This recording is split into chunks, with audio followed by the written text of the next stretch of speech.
Working in partnership with Church Buildings Council and the DACs. Hello, I'm David Knight. I'm a Senior Church Buildings Officer at the Cathedral and Church Buildings Division of the Church of England. Thank you for taking time to listen to this presentation today. I look forward to seeing you to discuss it in a few days' time. We'll look at two things together for the next 10 minutes or so. Why is there a Church Buildings Council? And some reflections on good practice for the work and life of the DAC. Why a Church Buildings Council? Church Buildings Council was invited in about 1924. The intention was to have an annual meeting of DACs to discuss tricky casework. The rate of dealing with casework has improved a little bit since then. An annual meeting may not cut it anymore. But the basic idea of a national forum for DACs to come together, for DACs to look to, for DACs to get support from, is still there. We are still hearing an authoritative voice for policy and guidance. We have access to excellent people to support and advise us, so we are able to speak with authority on subjects when we need to do so. It can also provide a national focus for training events, both regional events and national events, and more recently, online events with the ability to pull together a group of people at reasonably short notice to speak about something online, something we didn't realise we could do so effectively before the pandemic of the last year. And there are also some things which are better done nationally than done locally. Online faculty is a clear example. We couldn't possibly have 41 different online faculty systems, each one draining the diocese of development costs and needing its own support system. And there's many other things. I think people who look after church buildings, people who are vicars, people who are architects, work across the country in many dioceses and churches, and it is helpful as a national system with some consistency nationally, so they know what they are entering into when they start on a church buildings project. One role the council does is provide guidance. We give a lot of guidance. There are many guidance notes on our website, churchcare.co.uk. And if you can't find something there, please ask for it. Because we do some casework, we're able to form precedents from that casework to give consistent advice.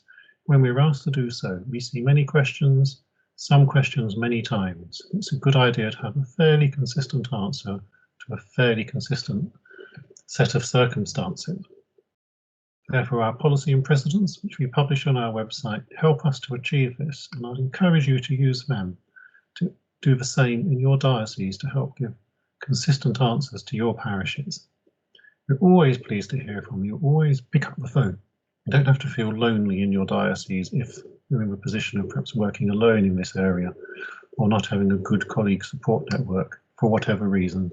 And I'm always happy, or colleagues are always happy to come and visit you in your DAC, in your diocese, maybe to give feedback on a meeting, to provide training either for you or for members, or just to be an encouraging presence for you at some suitable time.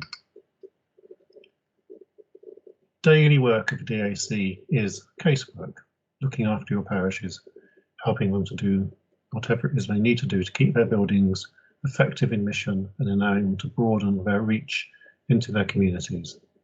Most of this casework is an entirely DAC matter, and the Church Buildings Council does not want to see it. We do not want to slow you down on things where there is nothing to be gained from you talking to us. However, we do need to be there to support you when you do need it.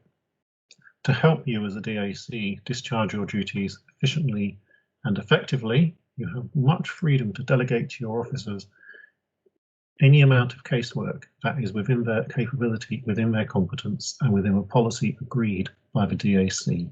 This is a good opportunity for payback. The more your diocese invests in its officers, the more likely you are to be able to have a more ambitious delegated policy and then keep the DAC's precious time for those things where it really needs that group of experts to sit around together to form their views, to form their advice.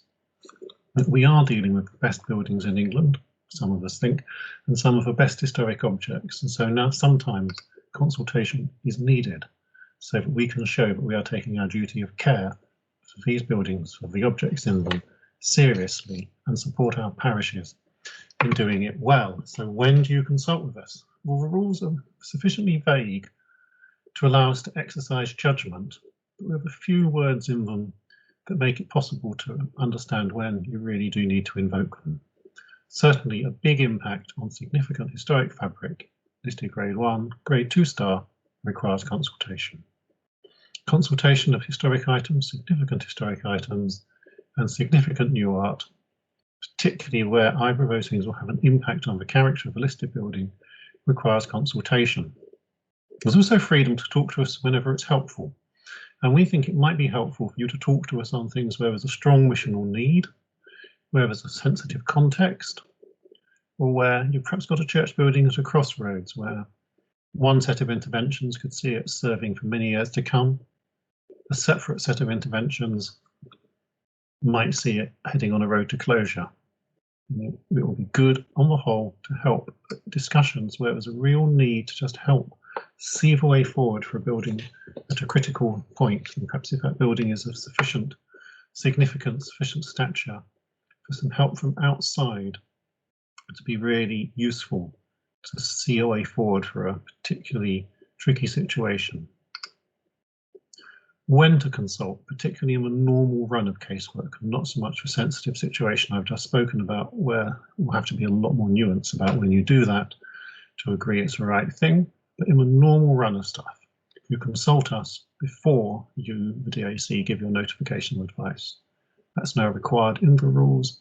It was introduced relatively recently, and it appears to have done what we wanted it to do, which is to stop parishes being slowed down when they think they're through by having to come and get fresh advice once they think they've had all the advice they ever need.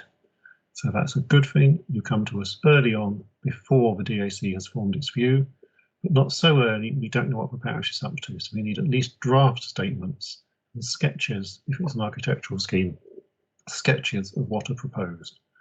We're also happy to hear from if there's wildly or widely differing views, or where it's a technical matter that just doesn't crop up very often. So you just haven't gained the competence in that area because you just haven't seen it before. There's nothing wrong with asking and saying, actually, we haven't seen this. Has one of you seen it? And the likelihood is either we will, or we will know someone who has. You consult us through the online faculty system as a Consult Church Buildings Council email address. And we're also very happy to be invited to site visits where a Church Buildings Council officer and member will normally arrive. And we're very happy for those visits to be coordinated with others, the Humanities Societies, Historic England, and so on, so we can get good use of that time once we've got there.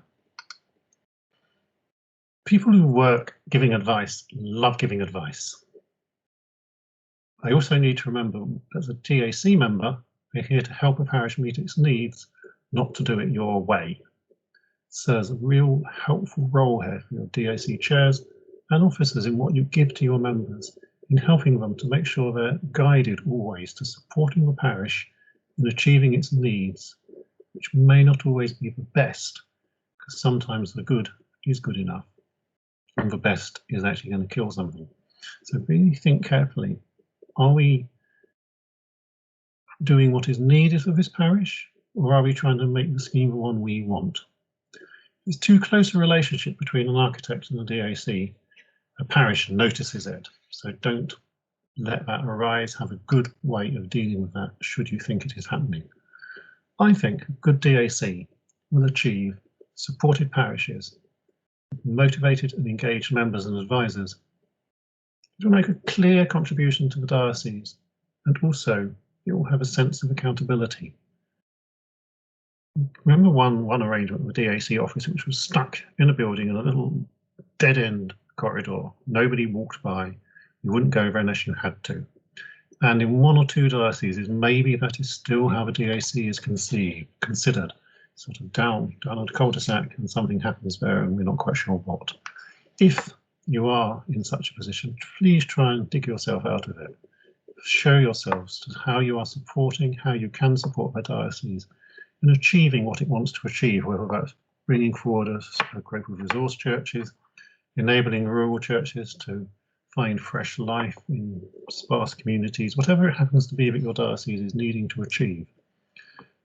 Try to get yourself to the table in time as a partner with others because you are a partner in the diocese's mission and work, to get yourself to that position to support the diocese in the way it moves forward, and not being that lot at the end of a corridor, and we don't go down there too often. Some more routine, as it were, but that's not quite fair, comments on good practice. I strongly believe it's a DAC secretary who runs a meeting, but the DAC secretary who also needs to be supported to have a good line manager to look after him or her, and to see that the staff are developed so they will be able to serve the diocese well. The DAC should have membership that is reviewed. There are a few people out there who have served for a very, very long time, and although it is wonderful to give good service, it is also wonderful to be able to refresh things and have new people coming along and taking part in the life of the DAC.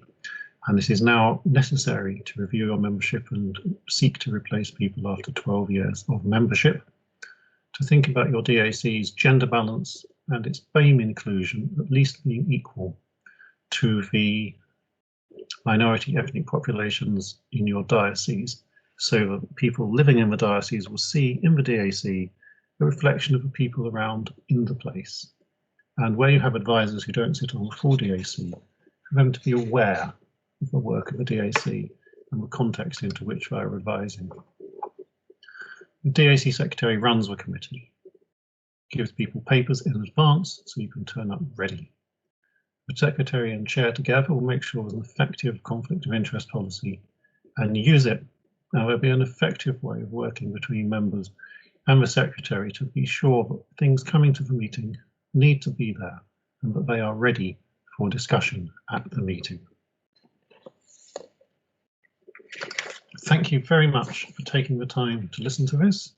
Please use either the online plenary session this May to ask me questions about that. If you can't be at that session, if you're listening to this later in the year and it's already happened, here are my contact details on the screen. Please feel free to get in touch and to ask what you need to ask to help you be effective in the role that we are very glad you are doing for us. Thank you.